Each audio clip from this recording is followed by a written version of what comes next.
into the rest area. The van is sideways, hits the curb sideways, boom, jumps up on the curb and stops.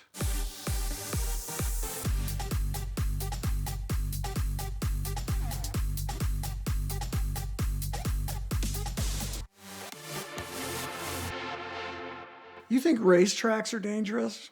I'll tell you what's dangerous. Towing. Towing to the track is more dangerous than being on the track. Especially was 30 years ago. I get a phone call, 2 a.m. Pick up the phone, groggy, and I hear, "It was an effing ride. You should have been there."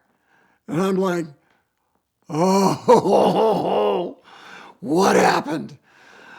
I had teamed up with a buddy who had a race car and let him use my truck and trailer, Ford van and a 24-foot enclosed trailer to go to a race. And then I was going to fly up and meet him there. We were going to race together.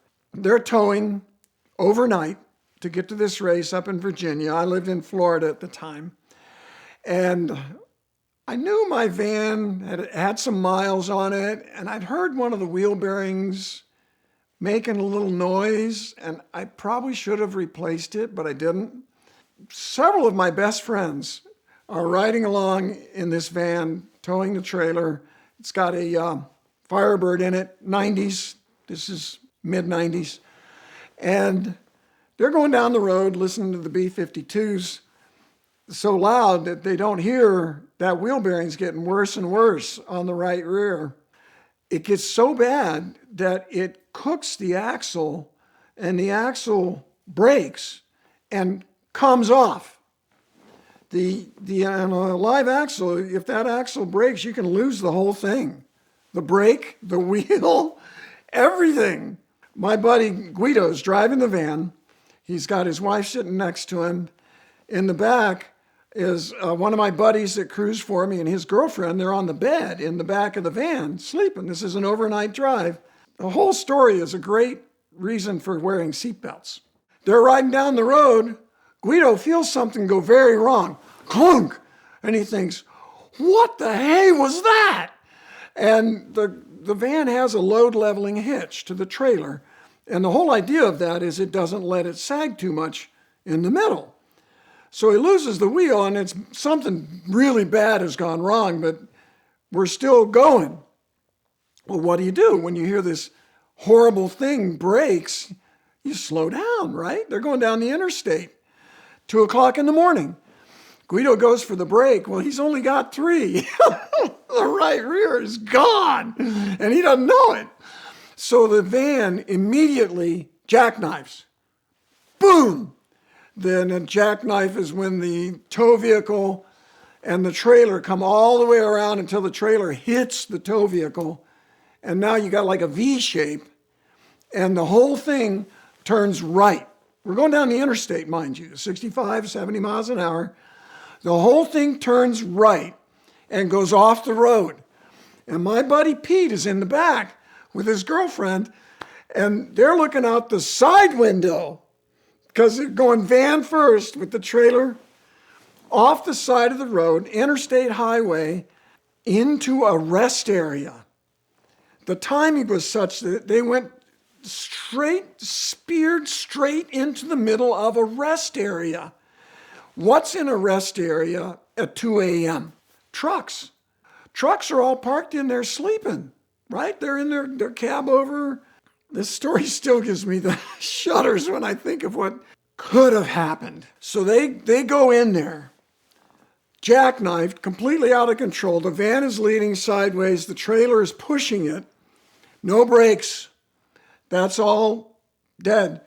And guess what? There's a whole line of trucks. This is the kind of old school rest area where it kind of parallels the road and then comes back. So there's trucks lined up the whole way along there, except for one. And that's where the rig goes. It goes through the hole in the line of semis. And by the way, the one on the right was a tanker. And into the parking area, there's diagonal parking. It's kind of aimed at the restrooms that are in the middle, into that area, into a handicap parking zone. It missed the car so close that they got out and swore they were hit. They were not. It was just the bow wave of this rig into the rest area. The van is sideways, hits the curb sideways, boom, jumps up on the curb and stops. Didn't hit anything. Nobody came out of the van. Nobody got hurt. The trailer is now parked almost perfectly in a handicapped parking spot. It all lines up. And my buddy gets out of that thing and he's just happy to be alive, you know? The people in the vehicle that they missed by millimeters, it must have been on the left because we were in the handicapped parking spot. They get out, he's like, nope, didn't touch you. I knew your car jiggled, but we didn't touch you, buddy. And so the thing has crashed. It's 2 a.m. And they call me and my ex-wife, Linda, in the middle of the night. And we're like, what are we going to do? Well, we're racers. They look in the trailer. The car's fine. It never hit anything very hard. Everything's fine. The car is street legal. It's a Firebird for the old Firestone Firehawk Championship. They lower the door. They back the car out. Throw some race gear in it. This car has a roll cage in it. And they put 4 people and a fuel rig of some sort and a few doodads, driver's suit, I don't know what, a toothbrush, in a Firebird, a 90s Firebird. And they're in South Carolina, I think. Yeah, South Carolina. And they drove the rest of the way to Virginia.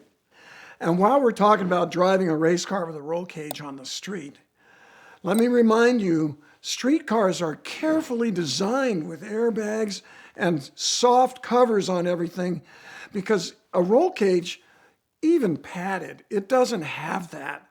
And you get into a crash, you'll hit your head on that roll cage and you'll die. Don't drive roll caged cars on the street without a helmet. I don't know how they even got people in the back seat. A Firebird doesn't have much of a back seat.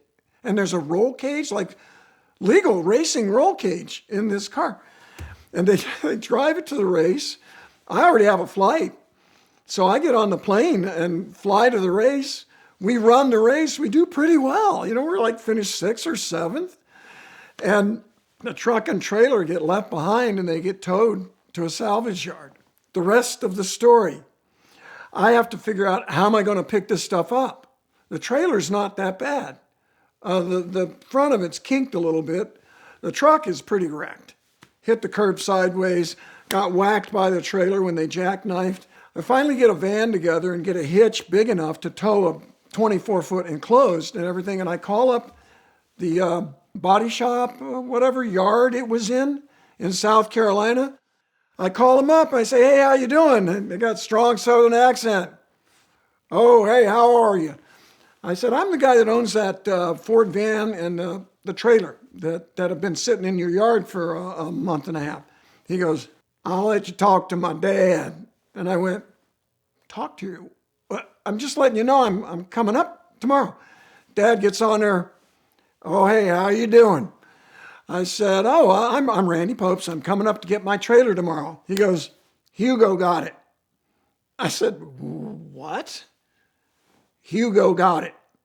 Hurricane Hugo. If you think back into the 90s, there was a big old hurricane that came through, did a bunch of damage, knocked a tree over on the truck and trailer. So guess what? No more truck and trailer. That was the end of the line for the whole rig. Fortunately, even though I was super poor at the time and spending every penny I had to go racing, I had gotten the comprehensive insurance on the trailer from my insurance agent down there in Melbourne, Florida. I can't remember his name, but thank goodness. I remember it was $24 a year, and it paid for the trailer. At the time, $5,000.